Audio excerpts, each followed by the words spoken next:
Hello everyone, welcome back to the channel. Want to give a update video here, and I want to talk about the things that are going to be taking place on this channel and the coverage I will have in the next couple of weeks of real world, real life racing.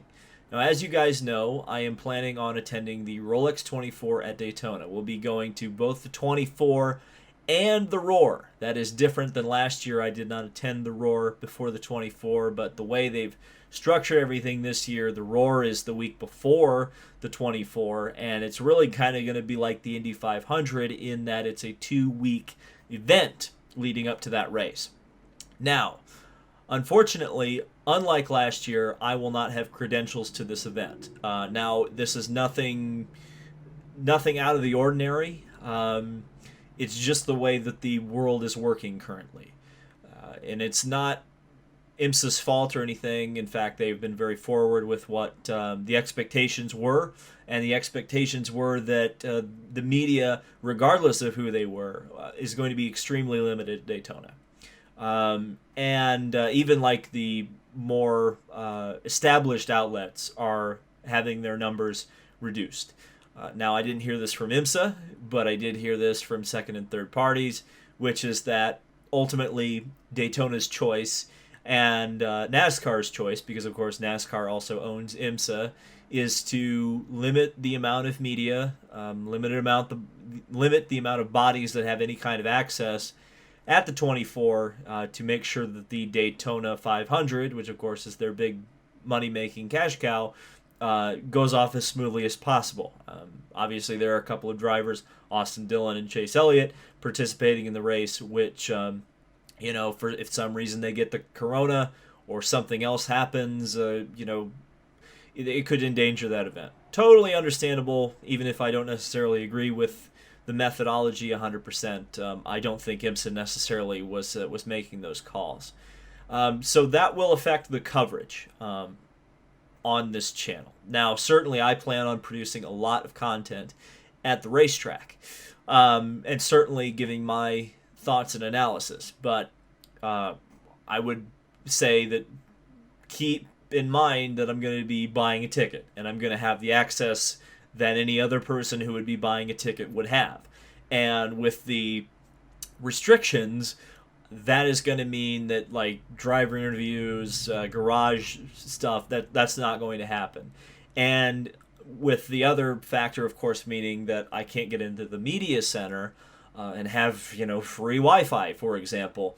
Things that I thought were really fun about the coverage last year and I quite enjoyed doing, which were the 6-hour updates. Every 6 hour of the race, I would film my thoughts and put it up. Unfortunately, I won't be able to do that this year, I don't think. I mean, if I get a hotel room right next to the track, which there's no way in hell that'll happen at this point, I could do that. But I have a feeling I'll be, at least, 20 minutes to half an hour away from the track at best. So a lot of my upload schedule is going to be dictated based on how easy it is for me to get from the track to the hotel room or to a Starbucks or a gas station, like a truck stop that has Wi-Fi or something to upload videos. And of course, with Florida's much less restrictive than most of the country, but I don't know if many establishments that have Wi-Fi anyway are like 24 hours, so it'd be difficult to do that. I'll probably still do maybe a halfway update. It's going to be weird. It's definitely going to be a lot different coverage-wise than last year, but at the same time, I think it's still very important to be on the ground and be observing everything as it takes place in real time. And you never know if I'm the only one that, for example, has a camera trained on Jimmy if he goes off, or Chase if he crashes a car, or some pass for the lead that NBC doesn't get.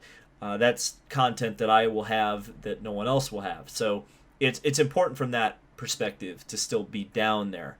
But of course, because of the fact that I didn't get a credential, that also means that my camera guy Kyle didn't get a credential. So Kyle won't even be there to help me film or anything until the actual 24. He's still going to come for that, which will be nice. But I mean, the guy has his own job, And if he doesn't have access, he's not going to take off time from work, and I certainly don't blame him on that one.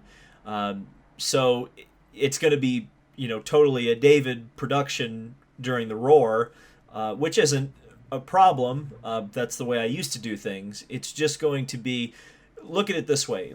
If you look at the coverage that I had at Petit Le Mans, where I had media center access, where I had, could send Kyle wherever he needed to go because he had a photo vest, versus the non-credential St. Petersburg coverage the next week. I mean, that's kind of the difference that will be there. I'll try to make a better coverage effort than I did at St. Petersburg, because I felt like it was a little bit lacking there, but that of course was limited quite a bit because, again, I didn't have any internet access anywhere near the track, and the hotel room was 30 or 40 minutes away.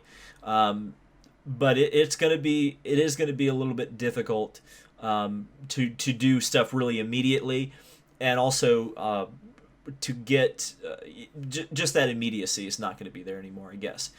Now, that being said, there are other options that I have to do coverage that will be great for the channel, that don't necessarily have to do with the Rolex 24. Because between the Roar and the Rolex 24 itself, there's a little bit of a break. There's like a Monday, Tuesday, Wednesday, I think, when there's no track activity. Of course, because I don't have any hard cards or anything, there's no reason to go to the track anyway. Well, guess what? On Monday, I think it's just Monday, it might be Monday, Tuesday, at Sebring International Raceway, IndyCar is doing an unofficial open test. And as far as I'm aware, it's going to be most of the 2021 field that's going to be there. And Sebring is very lackadaisical about allowing people to kind of mill around and observe testing. So I'll produce content at that test. I'll sit there all day and I'll observe, I'll film.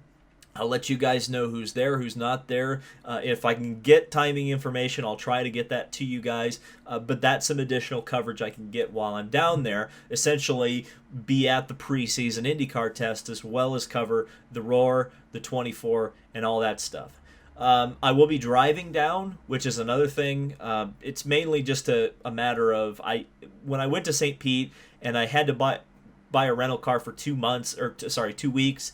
It was just ridiculously expensive. It was like $800, and quite honestly, when it's 2.5 car payments to pay for somebody else's shitty Hyundai, I would rather just drive my car down and take an extra day of travel to be able to do that. And have my car down there for the duration of the event. I only mention that because if something breaks, like say on the Monday or Tuesday, whenever I start driving down there, I probably won't have an immediate reaction to it on this channel. But at the same time, I was able to get stuff when Larson got reinstated. I went to a truck stop and filmed and edited and uploaded a video. So it's not outside of the realm of possibility that I can continue coverage, but I'll try to create some content this weekend that I can maybe stick into that gap between me leaving for Daytona and actually getting to Daytona. So if any of this stuff interests you, there's a couple of ways you can help support this coverage, because of course now I have a couple of extra expenses. Not that I'm not going to be able to afford it, but it's just kind of one of those things that if you appreciate this effort, be sure to head over to patreon.com. If you get on the $10 tier, and actually I need to update some of the tiers and get some different perks on there and stuff. I haven't gotten around to doing that. But if you're on the $10 tier for the month of January, you'll be your name will be featured on both the Rolex 24 coverage and the IndyCar test coverage. If you do actually want something physical to help support the channel, Race 92 and I created some 24-hour themed merchandise. Let me show you some of that stuff right here. This is on the David Land tab. We've got the On the Bandwagon shirt, of course, the Bandwagoner's Guide, which, by the way, I'm going to create similar. I don't know if I'm going to do a true, like, old-style Bandwagoner's Guide, but I will create some content that will help a first-time viewer watch the Rolex. So, but if you're on the bandwagon, if you're jumping on the bandwagon for the first time with sports cars, this is a great shirt. And these are limited, so these are only going to be around, I think, until the end of January. This is a great design from Race 92, which is the 24-hour alarm clock, the Team No Sleep shirt. Really interesting design there. I like that one quite a bit. And then this one, which I thought was kind of funny, is the multi-classy with all the classy colors on there. So that you can pick those up at Race 92. Use code David at 10, David 10 at checkout if you want to save 10% with buying 2 shirts, and that applies to 2 things on the entire website. If you want to buy something else like a Roberto Guerrero shirt, and use code David 10, you can get the discount regardless of whether you buy my stuff or whether you buy something else on there. So that's what's going on with the channel, with the coverage in the next couple of weeks. I'm excited to get back to the racetrack. It's disappointing that I won't be able to cover the event quite the same way I was able to last year. But as we kind of know these days, everything is adaptation. And I guess I'll find a new or learn a new way to cover races once again. And hopefully I will provide informative, entertaining, and interesting content for you guys while I am down in Florida. So, thank you guys so much for watching. Thank you for your continued support of this channel. Got more interesting content to come in between now and when I leave. So I hope you'll stay tuned for that. And I will see you in the next video.